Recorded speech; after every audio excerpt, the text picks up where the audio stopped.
Welcome to the Defense and Aerospace Report. I'm Vago Muradian here at the Pentagon, where we're interviewing the 23rd Secretary of the United States Army, Dr. Mark Esper, 1986 graduate of the United States Military Academy. After when you were on active duty, you fought in the first Gulf War with the 101st Airborne Division, and then stayed in uniform, I think, till 2009, both in the D.C. and Virginia Guard. 2007. 2007. 21 years, active Guard and Reserve. You were at the Heritage Foundation briefly, then you were at the Aerospace Industries Association. Along the way, you got your PhD, both your master's from Harvard, but your PhD from my alma mater, George Washington University, and then went on Aerospace Industries Association, U.S. Chamber of Commerce, and then the last 10 years before you took the big job in November was at Raytheon. Where you were the vice president for government relations. And there was about 6 or 7 years between there where I was in the House and the Senate. That's right. In leadership and at OSD policy. That's right. So. That's right. I'm sorry for having omitted that. You just made me younger. I did. That was the whole drive. Thank you very much for spending time with us. And I wanted to start with sort of the macro, the big idea question, which is each of the military services are working to sort of redefine themselves and redefine their future plans in an inflection point in history. For decades, the United States was preeminent in space, cyber, precision fires, navigation, communications. And now we have adversaries that are going to be challenging us. So the days where the United States can go into any situation and establish immediate dominance on a battle space is going to be more difficult. And that challenge is even greater for the Army, transitioning from now 17 years of counterinsurgency or small-scale operations, you could say even longer than that for smaller-scale operations, that the shift in thinking will be an even bigger challenge. And so and folks liken this, as you did when you were down in Huntsville, to the 1970s and the transition of the Army from the Vietnam War with the Yom Kippur experience. In the 1970s, we built the force based on the big problems the Soviet Union was posing on us. They had a new generation of weaponry that they were using. They were flooding the zone with a lot of conventional capability, and we had to adjust that. So we got very good because we were solving very big problems. What are the big problems from your standpoint that need to be solved, that the Army needs to solve when it looks at Russia and China in particular? Well, you're right. I spoke about this earlier this week at AUSA, and the analogy was 1973. So 45 years ago, the Army looked back coming off of Vietnam and saw the world before it where we were going to have to face the Soviet Union in Europe in a high-end conflict. And the strategic leaders at that time, former Chief of Staff General Creighton Abrams realized, based on what he saw ahead of him and based on the experiences of the 1973 Yom Kippur War, that warfare was changing and that we needed to adapt. And that's where these large institutional reforms, the training reforms, the doctrinal reforms really came about from that generation of leaders. And so here we are, fast forward 45 years later. As you rightly point out, the strategic environment has changed again. So coming off of 17 years of conflict, if you will, in Iraq and Afghanistan, we see ourselves now opening our stance more and looking a lot more focused on the high-intensity fight with strategic competitors such as Russia or China. Fully consistent with the national defense strategy, we find ourselves in this era of great power competition once again. And so we have to prepare for that. What I outlined at AUSA was a vision of the future of the Army of 2028 that has evolved its doctrine, that has a new personnel management system in place based on managing an individual's talent, and a new a modern force based on a combination of manned and unmanned combat vehicles, aviation, sustainment system, and weapons that will posture us well to deal with the threats of the future, particularly if we see Russia and China as strategic competitors becoming potential adversaries. So what are the big shaping ideas within that? Just as we saw, for example, in the Cold War, it was the Fulda Gap, the preponderance of Soviet armor, the mass fires that the Soviets were able to do, air defense. What are some of the big ideas, the big problems that you're going to have to solve? I think some of the ones that you described are unchanged. You still have to deal with large volumes of precision fires at great distances. But unlike unlike the war I fought in 1991 or what we prepared for, nowadays we also have to deal with cyber threats. We have to deal with unmanned aerial systems, drones that can spot our forces and keep us under constant surveillance. We have to deal with potential adversaries that could shut down our networks. And so these are issues that we didn't necessarily have to deal with 25, 30 years ago, 40 years ago, that now we have to confront, which is why I've asked our Training and Doctrine Command to fully develop, propagate, educate our NCOs and officers on the concept behind multi-domain battle. And because what multi-domain battle is challenges us to go beyond airland battle and think about multi-domains. Again, cyber, EW, the information warfare, but then more broadly, how do we support our sister services, the Air Force and Navy, in their fights that they may have, whether it be supporting the Army in a fight in Europe, or in the case of the Army, supporting the Navy in terms of keeping the sea lanes of communication open. How do you respond to those? Because you did give a full-throated argument for multi-domain battle, but there are those who say that it's too vague and it's not driven by sort of a central principle. Why do you think multi-domain battle is still the way to go, and not just one of those buzzword strategies that every once in a while, at regular intervals, emanate from each of the military services? Well, we do have to develop it, and that was my point, is we have to evolve it, develop it, fully flesh it out, translate it into operational concepts, into formations, into tactics and procedures, so that we understand how to operate. So, for example, one of the things that we're looking at as we stand up a multi-domain task force for prototyping next year is how do you operationalize cyber? At what level of command do you put it so that the operational commander, let's say at the brigade level, is now using cyber teams on the battlefield in either defensive or offensive operations? That's something we have to deal with. That's something that we've seen Russia use in some of the conflicts it's engaged in so far. So it's a reality that is a new domain of warfare for which in the past, at least in my era, we didn't have to deal with. And we have to just be open-eyed, clear-eyed about that, and take that on and make sure that we can dominate in that domain as well. Well, let me ask you sort of a broader thinking transition question. So after the Vietnam War, you mentioned Creighton Abrams, legendary U.S. Army Chief of Staff. The first commander of TRADOC was William Depew, another giant Army, great Army thinker. And both of them were concerned that a generational modernization opportunity had been lost in Vietnam, and that they were particularly worried that the soldiers that were going to go into this great power competition had learned all the wrong lessons that were inapplicable to the fight of the potential fight of the future. As you look over the last 17 years, what are the lessons in the thinking, equipment, concepts, or anything of the last 17 years that are valid in the great power competition that we're in now? Well, I think when you look at the nature of warfare, in many ways it's unchanged. And so whether it's my era or the current era or the future era, we will always need well-trained, physically fit, mentally tough soldiers. And that's why, as the Chief and I have spoken about the challenges ahead, one of the things we're seriously considering is how do we adapt our physical fitness regime, how do we extend basic training, how do we reform it to make sure that we are recruiting the right people and developing them well to deal with the rigors of modern combat. This generation is also more easily adapts to technology, so that's an asset we have to build upon and leverage.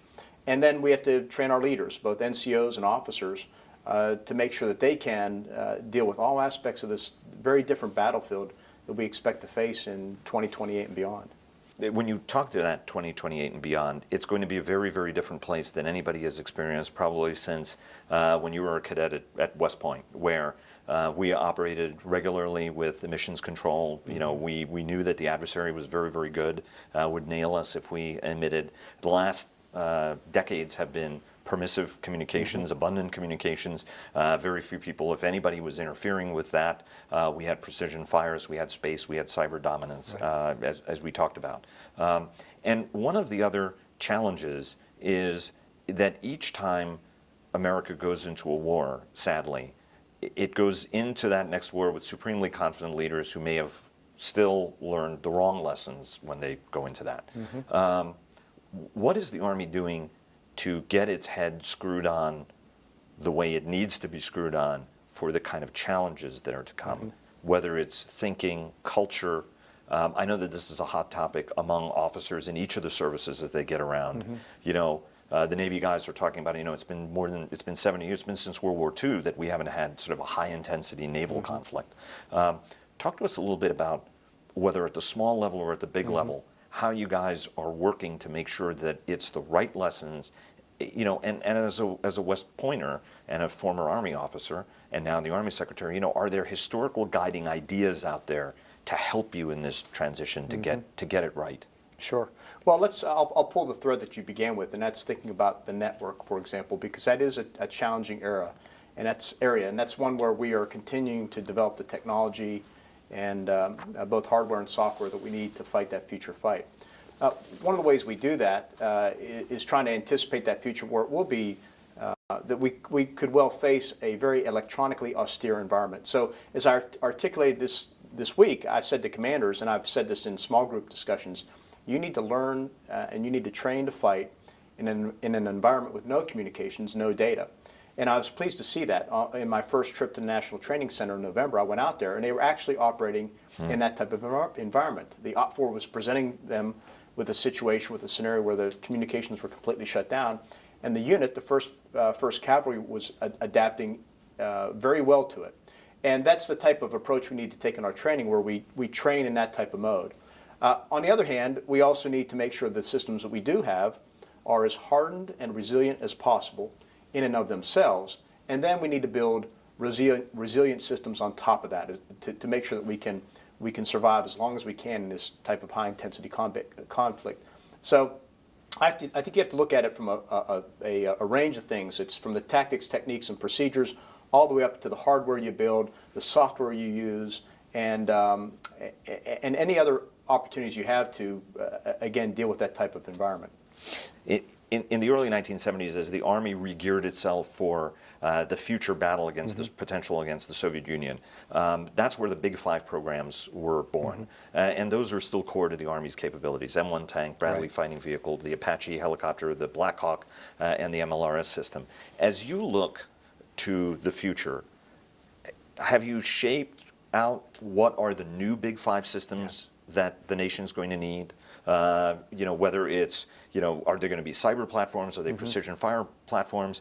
Or is it a new tank or armored system or family of systems? No, it's a great question. And we did have the Big Five, but there were more things in the Big Five that were either part of them or associated with them that enabled them. What we're looking at are 6 priorities that we've outlined. So it begins with long-range precision fires, includes future vertical lift, next generation combat vehicle, the network, extends all the way down through soldier lethality. So we have 6 priority areas, capability areas that we're trying to build out, and within each of those there are a number of programs. So for example, the top one is long-range precision fires, and that what we're trying to do is look at both the tactical, the operational, and the strategic level in terms of how we can make really big improvements, leap aheads if you will. So at the tactical level, we're looking at an extended range cannon artillery that could shoot much further, higher volume of fire. It can keep up with maneuver forces. But the really big game changer would be the use of hypersonics. How do we develop that? And we're putting a lot of money into S&T to look at that, directed energy, and a few other things. But how do we develop that as a game changer that allows us to shoot 1,000 miles, say? So we're looking at a range of things at all those levels of warfare. Same with, if you look at another one of those is air and missile defense. We're investing money and we're prototyping and we'll deploy in the next couple of years mobile SHORAD that will, again, be able to keep up with maneuver forces, that will have effectors on it that can deal not only with enemy aircraft, whether they are fixed wing or rotary wing, but also drones. But we also want to make sure that we build a system that has sufficient size, weight, and power so that we can put lasers on them or some other type of high energy weapon to help us provide greater volume, greater efficacy, if you will. So we're trying to think not only with regard to what we need now that can keep up with maneuver forces in a high-end conflict, but where is the technology and how do we look ahead and make sure that we're building incrementally toward that end state? Where does the Chief of Staff of the Air Force, David Goldfein, as well as Mobile Holmes, General Holmes down at Air Combat Command have talked about air-land battle too, that given the contested environment that the Air Force and the Army will find themselves, that it's important to now start to think how do we do the air power part of this, the long-range precision fires? That gets you into that deep battle, which the Army has long talked about, and with ATACMS and Pershing, Honest John, and a whole bunch of these systems did have that kind of range. 8-inch artillery. I remember when the M110s went out of service. Beautiful gun. You know, how are you looking at this collaborative relationship, given that, you know, the Air Force was born of the Army and can be the most intimate of collaborators, but sometimes the sort of most acrimonious of rivals as well sometimes. You know, where do both of the services, and where do you as the Army Secretary want to see that relationship, whether it's this year, 5 years, or 10 years from now? That's a good question as well. You know, I meet frequently with my colleagues, Secretary Wilson of the Air Force and Secretary Spencer of the Navy. We talk about these issues all the time. There's great collaboration between us. You know, we talk about sharing technology, concepts, but we also talk about this issue, multi-domain battle, and we are all in the same sheet of music. It gets back to what we discussed earlier. I have to be able to build systems that can support the Navy and the Air Force. And you know, one of the hallmarks of air-land battle was making sure that you could do what was called JC, Joint Suppression of Enemy Air Defenses, to assist the Air Force with gaining air superiority. We see that now as well. So that's why we want to build long-range precision fires. One of its missions would be, of course, to suppress enemy air defenses, to help open up the airspace and keep it open for the Air Force to do what it does so well. The same is true, again, in this concept with multi-domain, is how can we help them from using surface fires from the land, keep sea lines of communication open.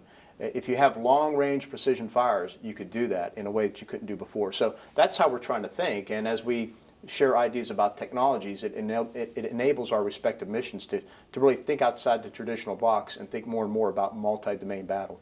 You've talked about working more closely with the services, but also with allies, in order to economically, but also more rapidly field capability. What are some things that the other services have that you think are attractive, and what are things in particular that you think our allies have that would be most important or attractive to the Army? Well, when you look at our allies, I understand a few of them have combat vehicles, for example, that are things that we should study, look at as maybe as options for us to consider buying and adapting. Or maybe they are designs that we could get and then build from there or build upon there. I mean, that's what we did with the Stryker, if you recall. And as I look to the sister services, again, whether they are developing lasers or some type of missile, I want to look at those and ask myself, is that something I could use at the Army that we could adapt? Because I think the more we can do that, it accelerates our timeline for fielding. It's much more economical for the service and certainly for the taxpayer. But it's that type of collaboration where we get folks talking across the stovepipes to make sure that we are benefiting from each other's either research, their own development, whatever the case may be. The Russians are very, very fond of using the nuclear word, and as we've seen in this latest attack, may still have some very, very nasty nerve agents. That returns potentially to the battlefield the notion of nuclear arms, where Army guys were leading strategists and thinkers on what tactical nuclear war looked like. Those are exercises we haven't done in a long time. We don't do chemical, nerve, or biological agent training. There are some, embryonic units. The Brits are bringing back some of that capability and reinvigorating their lab structure, obviously, since this latest attack took place on their soil. How does this change how you have to do things in the future? Right down to hardening of systems, right? I mean, we used to have everything that was rad hardened, and now we don't. Well, we need to get back to getting the type of, in my era it was called the MBC units, I think now we call it CBRNE, but where you get those type of capabilities back into the units, back into the divisions, where you can detect and protect and identify nuclear, biological, chemical threats. Again, in my era we trained extensively in terms of how to do those things, protect yourself, protect your equipment, how to detect the agent, then how to cleanse or clean your equipment off so that you can continue the fight. That's the Army I grew up with, and many of the generals, of course. And so we need to get back to that as we look ahead to this great power conflict we see on the horizon. How much do you have any estimate, though, how much that costs? Because anything that involves nuclear or nuclear training, or even now the administration with the new nuclear posture review has said that we've got to get back into that tactical munitions space, where the Russians never really abandon and can cause us their strategy to escalate, to de-escalate, is seen as risky by some, but obviously that's what the strategy is looking to do. Is there any sort of sense how much more money this will cost? Well, it's costly. It's costly for all the services, but getting back to the high-end conflict preparation will be costly in and of itself, which is why we're, very thankful for what Congress gave us in FY18 and what we expect to receive in FY19. But we have to put that money to good use in terms of, again, not just nuclear, biological, chemical, but next-generation combat vehicles. What's our future of our vertical lift? The long-range fires we've talked about. All these things are going to require a great deal of investment. Because, as you rightly pointed out, the Big Five have served us well for 45 years, and they've aged well. And we've made a lot of smart upgrades over time. But in some cases, we've reached the limits of those upgrades, for example, with the Bradley. So we need to make that next leap, get into that next family of Big Five. We're calling it the Six. But we need to get to that next era of capabilities. And we've defined it, I've defined it in my vision, as being as a combination of manned, unmanned, autonomous and semi-autonomous, so we can fight differently on the battlefield, be more dynamic, make soldiers less vulnerable on the battlefield, and make us much more lethal and robust. You mentioned funding, and I want to ask you a funding question. The Congress was more generous than even the department had hoped, and it also stuck you with some things that maybe you didn't want as many people, for example, and I have a people question in a moment. But as you look at the funding horizon, there are increasing numbers of folks who see it as a very short, sharp, couple of year upside, and Congress has been generous in sort of giving more flexibility on how you can use that money. But as you look at this funding outlook, is an expectation that you're going to see big money for a protracted period of time? Or if it's a short, sharp increase, are you prioritizing that the right way? Yeah. Well, we are prioritizing it the right way. We're making the investments now in terms of our RDT&E funding, making sure we're putting the monies we have into those 6 priority areas. We realigned over $1 billion of our S&T funding into, again, the big 6 priorities that we have outlined to make sure we maximize every dollar we put in there. We're also doing a lot of prototyping, which will lead to demonstrations and some initial fielding. And so we're beginning to make those down payments now with regard to the future force, while at the same time, as the priority, we put on readiness, making sure we're ready for the fight tonight. And so we've put a lot of money into that, whether it's training, personnel, equipment upgrades, munitions, those types of things. The challenge for us will be, of course, over the next couple of years, while we benefit from this additional funding, is making a lot of reforms, looking for ways to save money, so that as we look at 20, 21, 22, because it's uncertain, we don't know what's going to happen over the next 2 years, that we maximize every single dollar we already have, shed ourselves of legacy programs or activities, and then reinvest those dollars. I like to say reinvest that time, money, and manpower into higher priorities. So we have a big obligation, a duty right now to make best use of this funding and the time we have to make sure we're well positioned for 2020 and beyond. How do you respond to those people who say, why readiness now? Why not actually gap readiness and buy stuff and put a lot of stuff under contract now so that they're delivered in a couple of years' time? Because as Dave Okmanik of RAND points out, the enemy knows how to count. They know how to count systems. And right now when they see a paucity of systems, they threaten them, and they feel that they've got more than enough of those systems that could actually incite adventurism. How do you respond to folks who say that spending this money on readiness right now is maybe a mistake? Well, the world's a dangerous place, and it remains dangerous. There are a lot of challenges out there, a lot of threats. They're apparent. North Korea first and foremost, in terms of its imminence. But also we've seen the Army, we've seen the budgets for the Defense Department at an insufficient level for the previous several years, and so now we have to rebuild readiness back to a level that we think is sufficient, so that then we could so that we can level out at a certain altitude and then begin making that transition to a more modern force. So, the chief has outlined needing a couple more, 3 more years of readiness as a priority. We'll reach a certain point where we can we can steady that out, go steady state, and then really double down hard in terms of making the push to the next generation, if you will, of equipment, hardware, weapons, etc. The Army has sought to get bigger, but was looking at sort of a much more measured plan, and Congress gave you more people. And so I asked a couple of folks as I was getting ready for this, do you have any concern that you will have spent precious resources, as you said, you don't know what that funding picture looks like downstream, to have brought people aboard? Recruitment is expensive now, right? It's a great economy, so folks, it's more of a challenge all the time to get, especially the qualified manpower, given how much of America's youth, sadly, are not qualified for military service, whether for physical or a whole bunch of other reasons. Do you have a concern that you're going to be spending money on people that you may have to get rid of in a couple of years? No. The Army needs to grow. We have insufficient supply, if you will, for the demands we have out there. And as I outlined in my vision statement earlier this week, we need to get above 500,000 with associated growth in the Guard and Reserve.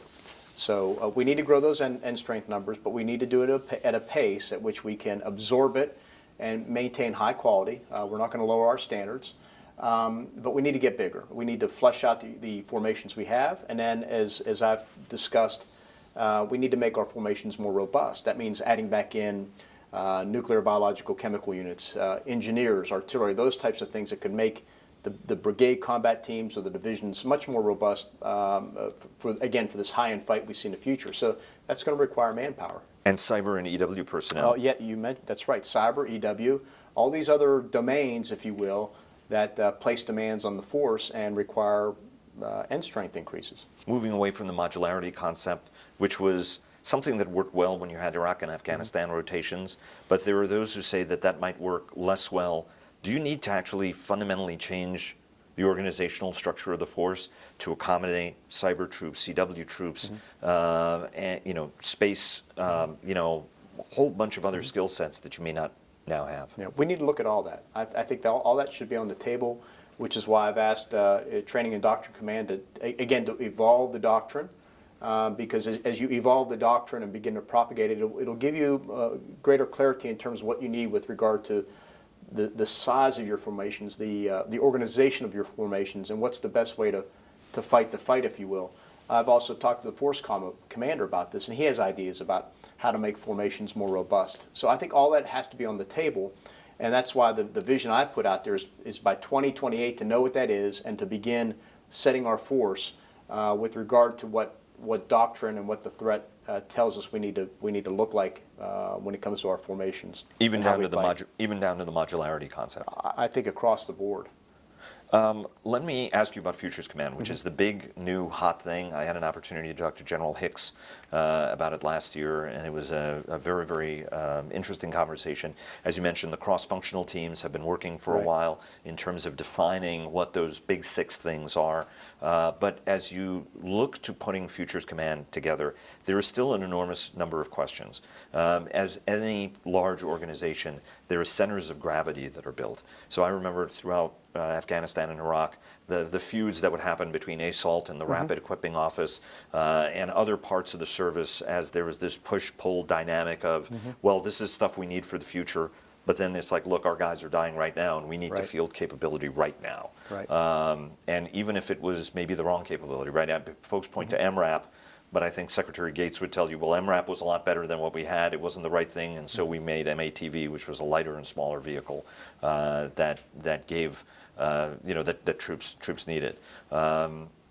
As you look to Futures Command, how is this going to work to rapidly be able to take ideas, flesh them out, and then get them fielded quickly? Because I think that nobody wants to be spending 20 years polishing the cannonball here. Folks want to make sure that they're delivering effects quickly and that the next armored vehicle program doesn't take a decade or more. How do you envision this working to have this rapid synthesis and delivering of capability, which the Army can be terrific at, but do it in sort of a non-bureaucratic, like how is this functionally going to work?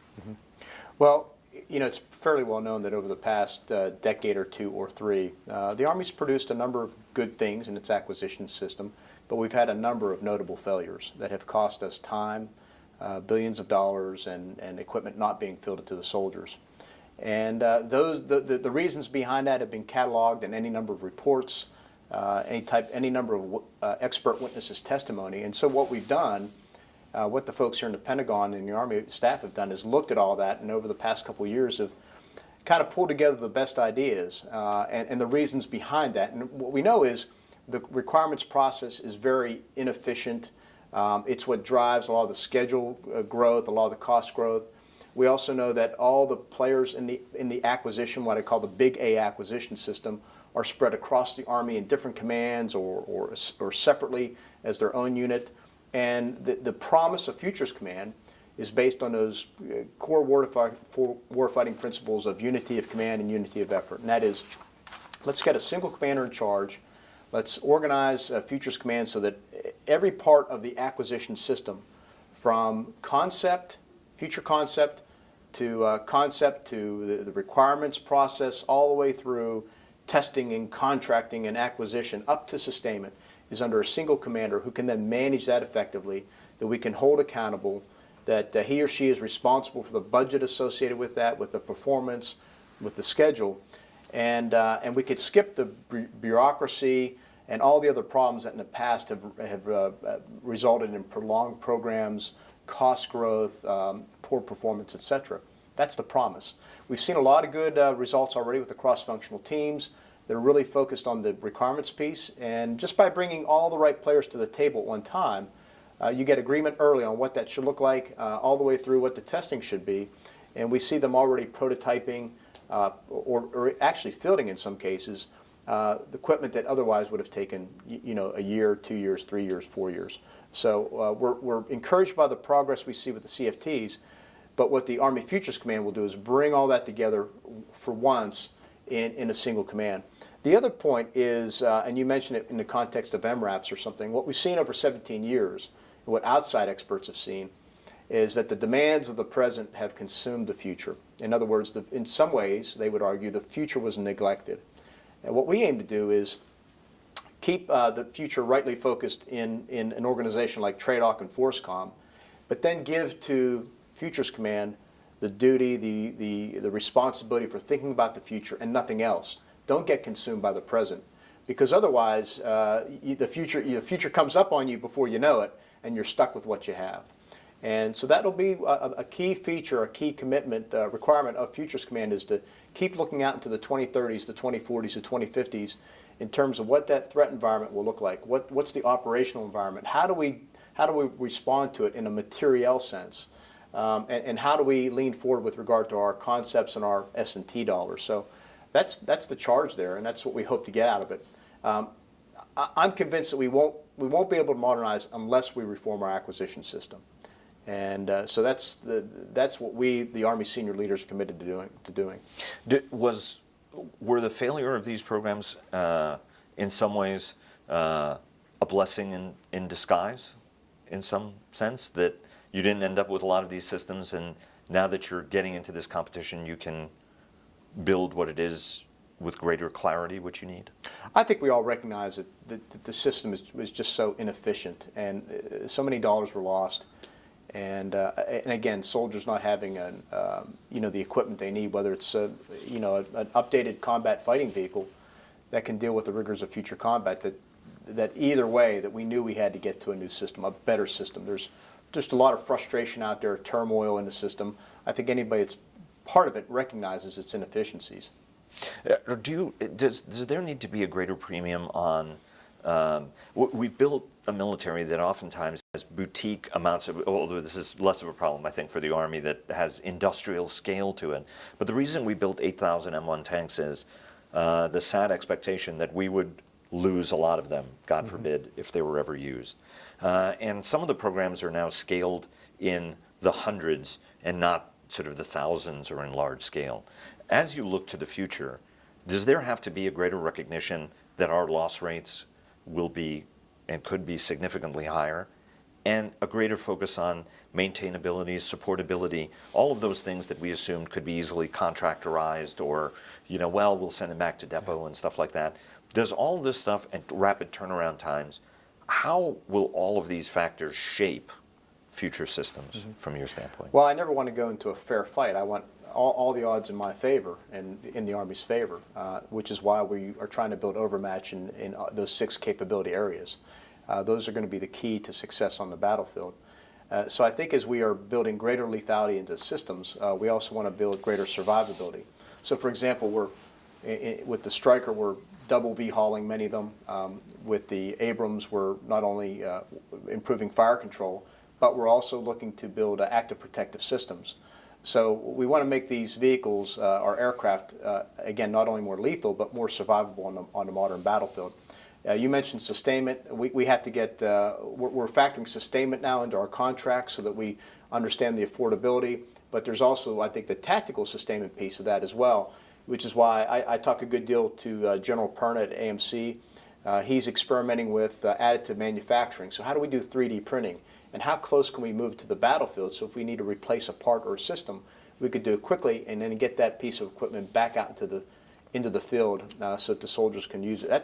That's a big part of fighting is your logistics and your sustainment piece. How quickly can you how quickly can you return equipment to the battlefield, and can you keep it sustained, particularly if you're moving great distances or if the combat's so intense, can you keep them resupplied? What is the thing that you lose the most sleep over? I mean, I know that it's already been 4 months, and I suspect that you've lost a little bit of sleep in this process. But what are the things that keep you awake at night? Well, that's a really good question. I'm impatient for change, so I'm anxious to get moving on a number of things, and I recognize, the Chief and I both recognize it's hard to move a big ship like the Army, but we know we need to do it. That's number one.